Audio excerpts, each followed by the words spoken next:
Karanlık yollardan geçtik, zehir gibi sular içtik. Bir yanımızda ölüm, bir yanımızda yar sevdik. Bir değil bin bir kere Sırat köprüsünden geçtik. Cehennemde milletin ta göğsünü deldik geçtik. Bu yolda dönenler oldu, mum gibi sönenler oldu. Yar göğsüne baş koymadan vurulup düşenler oldu.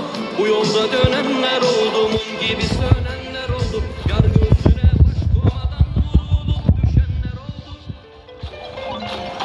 Bir sen kaldın geride, bir sen kaldın geride.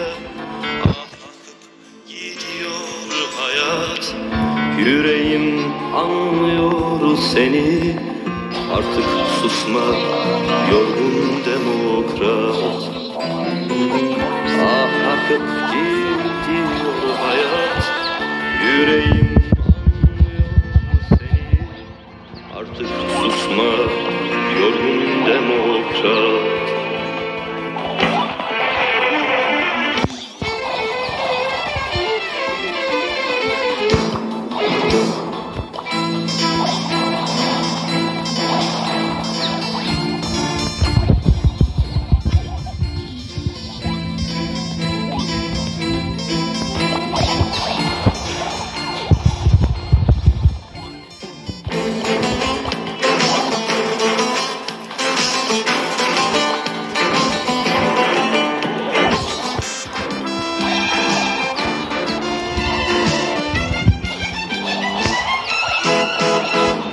Şarkılar küsmüş dudağa, ömründe gecikmiş asa.